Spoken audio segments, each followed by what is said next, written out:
মাদানী আশরাফুল আম্বিয়া सैयदुल अंबिया खातमुल अंबिया मदीना का ताजदार आफताब नबूवत फ़ख्र मौजूदत हज़रत मुहम्मदुर रसूलुल्लाह सल्लल्लाहु अलैहि वसल्लमेर प्रति लक्ष कोटी दरूद ও সালাম বর্ষিত হোক। আমরা সকলেই প্রাণ ভরা ভালোবাসা নিয়ে নবীর প্রেম অন্তরে জাগ্রত করে আমার আপনার আওয়াজ যতটা আছে আমরা সকলেই পড়ছি আল্লাহুম্মা আমিন আল্লাহুম্মা আমিন। আপনাকেও দুর্বল হয়ে পড়ছেন না তো? আজ প্রমাণ করতে হবে আমরা আশিকে রাসূল। ইনশাআল্লাহ ইনশাআল্লাহ যেন এটাই থাকে। আমি এসেছি কোরআন শোনাতে, আমি এসেছি রবের বাণী শোনাতে। আমি কোরআনুল কারীম থেকে যে আয়াতে কারিমা তেলাওয়াত করেছি সেই আয়াত থেকে সংক্ষিপ্ত কিছু আপনাদের সম্মুখে রাখার চেষ্টা করব, কারণ এই কোরআন এমন এক কিতাব আমার আপনার পরিবর্তনের জন্য কোরআন যথেষ্ট। সুবহানাল্লাহ বলুন। নবীজি বলেছেন সাল্লাল্লাহু আলাইহি ওয়াসাল্লাম, মান ক্বালা বিহি সাদাকা, যারা কোরআন দিয়ে কথা বলে তারা সত্য কথা বলে। আর এই সত্য জিনিস মহাসত্য হলো কোরআনুল কারীম। নবী বলেন ইন্নাস সিদকা ইয়াহদি ইলাল বির ওয়া ইন্নাল বিররা ইয়াহদি ইলাল জান্নাহ। সত্য মানুষকে কল্যাণের পথ দেখায় আর কল্যাণ মানুষকে জান্নাতের পথ দেখায়। জোরে বলুন। এই কল্যাণ পেতে চাইলে, এই কল্যাণ যদি আমি আপনি নিজের পারিবারিক জিন্দগিতে নিজের সর্বনীতিতে যদি পেতে চাই তাহলে একটাই জিনিস দরকার, সেটা হলো মদিনাওয়ালার ফলো। জোরে বলুন। আরে যেখানেই যাবেন সেখানেই নবী। অনেকেই নবী বাদ দিয়ে রব ধরতে চায়। আরে নবী বাদ দিয়ে আল্লাহ পাওয়া যায় না, কারণ আল্লাহ নিজেই বলেছেন আমার নবী ধরো আমি আল্লাহকে পেয়ে যাবে। সুবহানাল্লাহ। যদি মহাসত্য এই কোরআনুল কারীম আমি আপনি প্র্যাকটিক্যাল জীবনে সাজাতে চাই, সেটাও মদিনাওয়ালার কাছ থেকে শিখতে হবে। আম্মা জান আয়েশার কাছে জিজ্ঞাসা করা হলো। কাদের আম্মা জান? আমাদের। কাদের? আয়েশা। বলুন, সকলে বলুন, আয়েশা রাদিয়াল্লাহু তাআলা আনহা আমাদের আম্মা জান। আসলে আলোচনা আসবে মাঝখানে, তবে তানার বর্ণনা শুনি। আম্মা জান আয়েশার কাছে জিজ্ঞাসা করা হলো নবীর জীবন চরিত্র সম্পর্কে। আম্মা জান আয়েশা জিজ্ঞাসা করলেন, ও নবীর উম্মতেরা, ও সাহাবীরা, তোমরা কি কোরআন পড়ো না নাকি? সুবহানাল্লাহ। তোমরা কি কোরআন পড়ো না নাকি? আম্মা জান আয়েশা বললেন, কানা খুলুকুল কোরআন। নবীজি সাল্লাল্লাহু আলাইহি ওয়াসাল্লামের জীবন চরিত্র হলো হুবাহু কোরআনুল কারীম। জোরে বলুন। নবী যখন জমিনে হাঁটতেন নবীকে জিন্দা কোরআন বলা হতো। আরো জোরে বলুন। যদি কোরআনকে নিজের সিনায় আনতে চান, আল্লাহর বিধিবিধান যদি মানতে চান, নবীর ধরুন। সেই নবীর শোনার জবানের হাদিসে পাক আপনার কাছে শোনাচ্ছি, গভীর মনোযোগ দিয়ে শুনুন। আল্লাহ নবী, আল্লাহর হাবিব মুহাম্মাদুর রাসূলুল্লাহ, সকলে বলি সাল্লাল্লাহু আলাইহি ওয়াসাল্লাম, তিনি বলেন, মান ইবতাগাল হুদা বিগাইরিহি আযাল্লাহুল্লাহ। একটু গভীর মনোযোগ আপনাদের চাইছি, আলোচনা সুন্দর হবে, আপনার দিল ঠান্ডা হবে ইনশাআল্লাহ।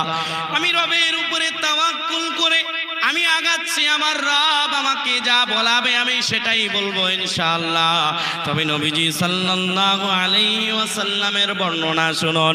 আল্লাহর নবী, আল্লাহর হাবিব মুহাম্মাদুর রাসূলুল্লাহ সাল্লাল্লাহু আলাইহি ওয়াসাল্লাম, তিনি বলেন, মানিবতাগাল হুদা বিগাইরিহি আই মানিত্তাবাআল কুরআন। আল্লাহর নবী বলেন, যারা কোরআন বাদ দিয়ে হেদায়েত খোঁজার চেষ্টা করবে, আল্লাহুল্লাহ, আল্লাহ তাকে নিজে পথভ্রষ্ট করবে। সেই জন্য এই হাদিসে পাকের দিকে তাকিয়ে একটা কথা আবারও করা যেতে পারে, কোরআন আছে যেখানে আমরা আছি সেখানে ইনশাআল্লাহ। বলুন ইনশাআল্লাহ। কারণ কোরআন আমার আপনার লাগবে। কোরআন বাদ দিয়ে আপনি হেদায়েত পাবো না। কোরআন যেখানে নাই, কোরআনের কর্মসূচি যেখানে নাই, কোরআনের হুকুম বিধিবিধান যেখানে চলে না, আমাদের নিয়ত যদিও ভালো থাকে তারপরেও আমরা সেখানে যাই। আমাদের নিয়ত ভালো যে আমি ওখানে ভালো হতে যাচ্ছি, তবে সেখানে কোরআন নাই। আমি আপনাদেরকে একটা কথা বলতে চাইছি এটাই, এই ব্রেনে আপনি বসিয়ে নেন, কোরআন যেখানে নাই সেখানে হেদায়েত থাকতে পারে না। আল্লাহ তাকে নিজে পথভ্রষ্ট করবে। আল্লাহ যদি পথভ্রষ্ট করে দেয়, দুনিয়ার কারো কি ক্ষমতা আছে হেদায়েত দেওয়ার? আছে? ও দুনিয়ার মানুষ, তাহলে হাদিসে পাক থেকে আমি আপনি কি বুঝলাম? কোরআন ধরতে হবে। এখন থেকে একটা নিয়ত করুন, কোরআন আছে যেখানে, কোরআনের কর্মসূচি আছে যেখানে, আমরা আছি সেখানে। ইনশাআল্লাহ বলুন।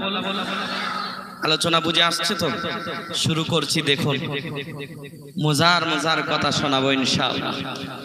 নবীজির কথাটা গভীর মনোযোগ দিয়ে শুনুন। এই কোরআনের গুরুত্ব কত, তবে আমরা হতভাগা কপাল পড়া মুসলমান, এই কোরআনটা আমরা শুধু নামাজে সীমাবদ্ধ রেখেছি, এই কোরআনটা আমরা শুধু তেলাওয়াতে সীমাবদ্ধ রেখেছি। এই কোরআন এসেছে আমাদেরকে মহাজ্ঞানী বানানোর জন্য, এই কোরআন এসেছে সবচাইতে দামি বানানোর জন্য।